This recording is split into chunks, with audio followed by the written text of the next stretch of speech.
You're listening to Where You Live with Gene and Tony. Welcome back to Where You Live with Gene and Tony. We're broadcasting live from the Concierge Landscape Studios, and this hour is brought to you by Extreme Exteriors. Before we get together here with our guest today on the show, Todd Rooker, we'll be talking about how to put your life back together after financial ruin. I'd like to just mention to our listeners here in the first hour, we have a free subscription, bi-monthly newsletter that we would love to get to you. A lot of the topics we go in to here on the radio show are covered in that newsletter and in further detail. We have over 18,000 subscribers now. All you need to do is give us a call at 952-922-2500. Ask for Courtney. She'll make sure that you start receiving this great resource. And today, if you're just joining us, again, we're going to be talking with Todd Rooker. And let's not, delay anymore and say welcome this Sunday morning to you, Todd, and thanks for being on the show today. Thank you for having me on.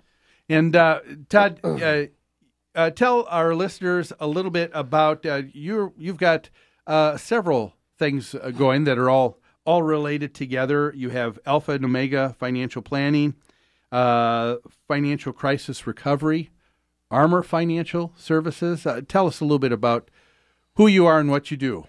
Okay. Well, I have been in the financial services industry for over 25 years, assisting people with financial planning issues. And today, much of that is about financial crisis, given the particular situation our society finds itself in. And my business is all about helping people strategically plan within a crisis to try to determine how to minimize the damage and get themselves back on their feet as quickly as possible. Yeah. And now, I've had the pleasure of taking one of your courses because you teach for continuing education at Kaplan Educational Services, and all of us in property management and real estate need continuing education every year. And I was fascinated by the courses that you taught. And one of the things that impressed me was the passion that you had in which you spoke. And usually when I take a look at someone who's very passionate about their subject matter, it usually is because there is, in their case, a defining moment in life that kind of starts pointing them to go in that direction. And that certainly happened with you, didn't it? It did. Would you mind just sharing for our listeners a little bit about that personal story? I think it would be very helpful. Sure. Well, first of all, a lot of the things that I talk about in strategic planning are very controversial, and I often say I go to war with banks, which may not particularly sit with a person well. So it's good to kind of get a background of where I'm coming from. I grew up on a family farm in Crookston, Minnesota, where the idea of preserving the family name and paying your bills on time was not lost on me. It was ingrained in me by sitting next to a grandfather who lived through the Depression and told me about it every night. So I really did understand that. I was a boxer for years and years, had over 70 fights, only lost twice. I am fourth generation Navy. My grandfather's father, my grandfather's brothers, my father and my brother were all in the military. As a matter of fact, I was in special operations, special forces in the Navy, in the United States Navy, and my brother just retired from the U.S. Navy. I have 25 years of financial planning and a lot of strategic planning, but really where all of this comes from is what happened early in my life. When I got started in the financial planning world, my young, pretty wife and I were expecting our first unplanned pregnancy, had no health insurance, went and got some. Unbeknownst to us, pregnancy was a pre-existing condition at that time. And so we selected a health insurance plan that actually covered her pregnancy, even though she was already pregnant, and away we went. Just a few months later, we were expecting our second unplanned pregnancy after that took place. And my wife, this time, things didn't go the same way. She went into labor early in her pregnancy and delivered our second child in the 23rd week at under a pound, 11 ounces, as a matter of fact. lowest birth weight male baby in the nation. Oh, my. And I was, of course, financial planning, and that is a business where when you're young and broke and you chase people, they run away from you as fast as you try to chase them down.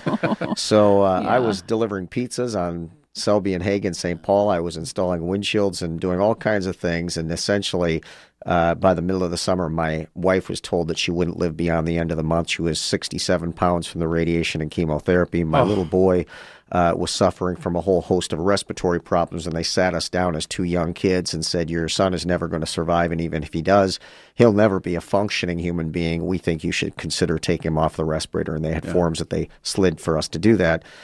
We looked at each other. We're both young and in tears, and my wife says, I think we should do this because I don't know how you'll take care of two kids with me gone. She had been told the night before she wouldn't live beyond the end of the month, and she needed to get her affairs in order.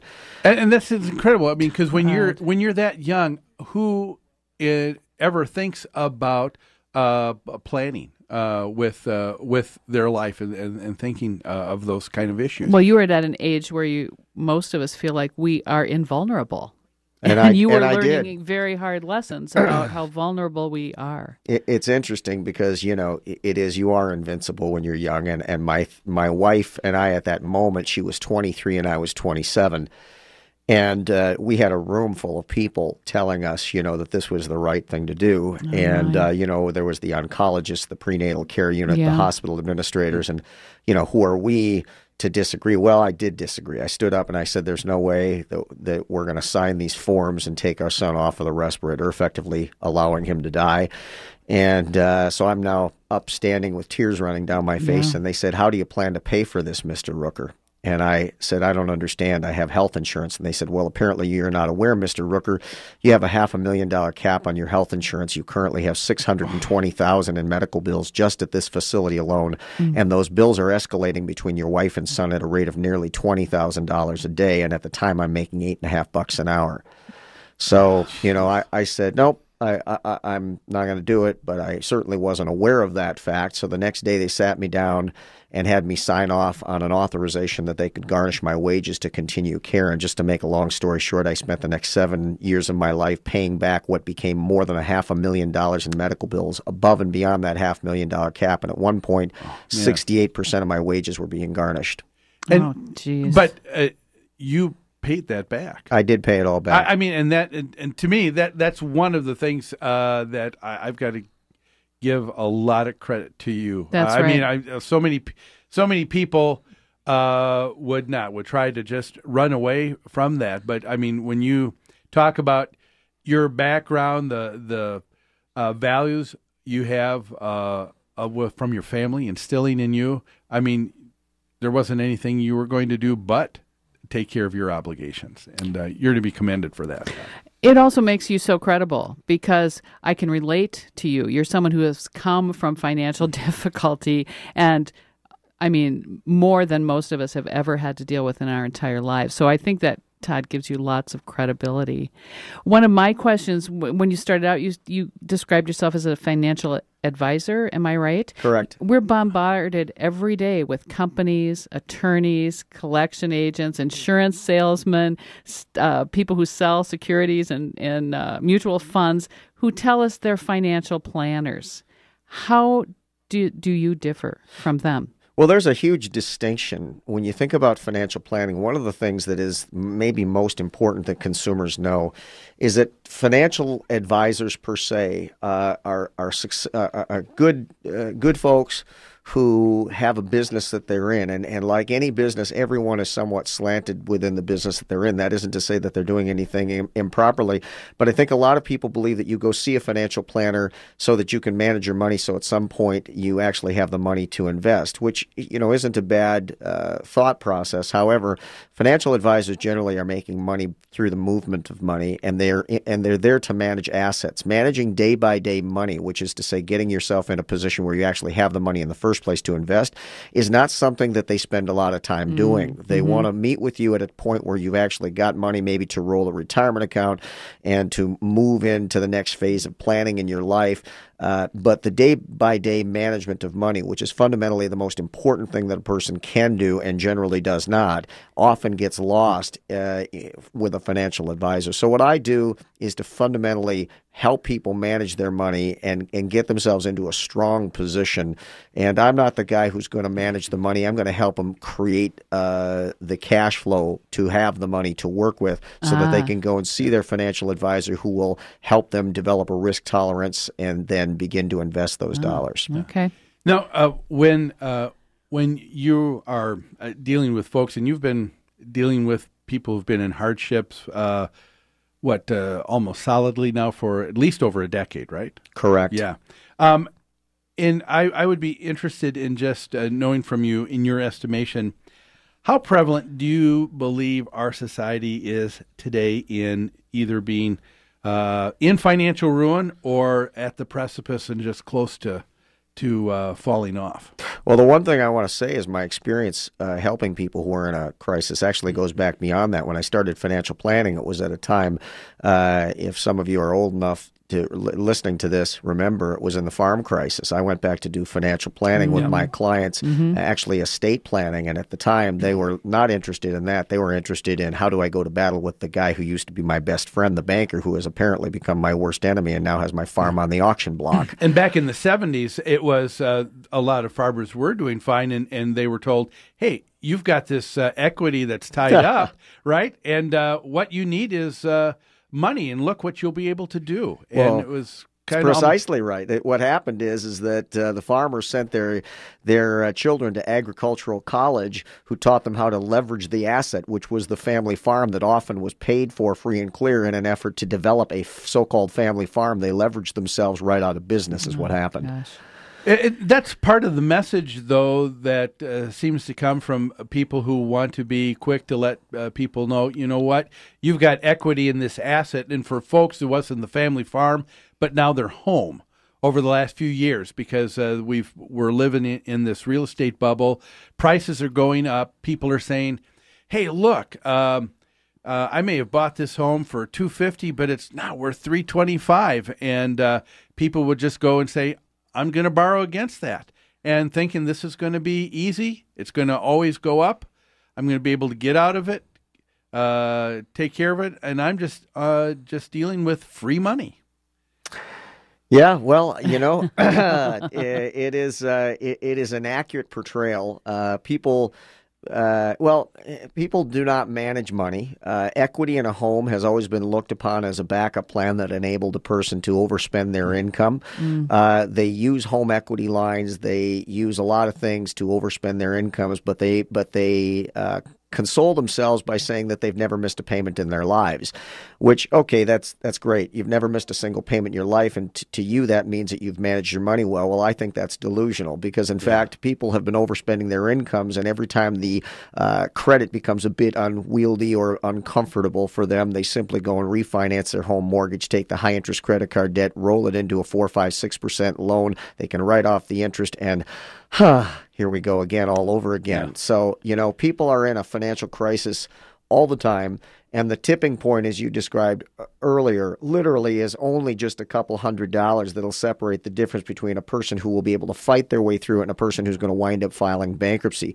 And you can find yourself in that position so readily. And unbeknownst to people, you don't have to miss a payment to find yourself in a big challenge.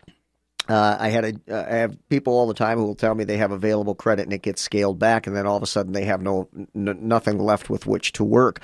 If a person's I had a gentleman who said, I've got a $50,000 home equity line of credit. I've only used $20,000, so I've got $30,000 as my financial backup plan, Todd. Why do I need available credit, or why do I need an emergency fund? So out of nowhere, his mortgage company shoots him out a notice telling him that his home has now declined in value. I'd love to know whose hasn't. And, now his available credit line that previously was $50,000, remember, he has now spent $20,000 of the $50,000, has been scaled back to $10,000. They send him a payment book to now pay back his available credit line that used to be $50,000 is now $10,000. His current balance is $20,000. So he's now got 24 months to pay the $10,000 credit line that he's now above. And then they begin reporting to the credit bureaus that he has current balance of $20,000 and a credit limit of Yeah. $10,000. Every other credit card he has, he's never missed a payment, mind you, never missed a payment, all scale back his available credit to zero, and he's now operating in a world without $1 of available credit, and he's never missed a payment in his life, but he's also never lived without Jeez. credit. So what I heard you say in this was that having available credit is not the same thing as having an emergency fund, right? Isn't it interesting that in America, Americans believe that available credit is financial stability? Yeah. We That's deal the with key, funny isn't money. it? That's what Yeah. people think. Yeah, I mean, sadly, Saddam Hussein actually had it right when he pinned us as the paper tiger. We're people who believe that credit is financial stability and security, Yeah. and people strive to have available credit as their financial backup plan. It's depressing when you think about it. And you know what? It happened very quickly in our culture, I think, because my parents didn't, like your parents and your grandparents, did not operate that way. No. You did not operate on credit. You paid your bills in full. Lots of stuff has happened since the 50s. and I 60s. remember one of the first homes this is, I guess, the second home my wife and I purchased. It was in North Minneapolis. 2 young kids then. Mm-hmm. My son was 6, my daughter 4. Guy who lived across the alley. He, I just kind of poo-pooed what he said, but I take a look at the wisdom in his words. I mean, back then he said, "You young kids," he said, "are buying this home on credit." He said, "You don't own anything." Yeah. And he went to tell me how he and his wife lived in a rental unit and lived below their means, Their income. and saved, and 15 years went by. 17 years went by, and now they had the cash saved up. He bought the house. He paid for it free and clear. Yeah. And he said, Yeah. nobody's going to take that away from me now because it's not on credit. It's not on. That's right. On I hope I can pay. You know, we had cousin Harold in our family down in Sedalia, Missouri. Well, I tell you what, if you'll hold one moment, Okay. we've got to. You want to hear about cousin Harold? I really do. We for We've- sure want to hear about well, Cousin Harold. We've got our board op saying we got to take a break, folks. We'll be back after this to hear about cousin Harold. You're listening to Where You Live with Gene and Tony on AM 1280, The Patriot.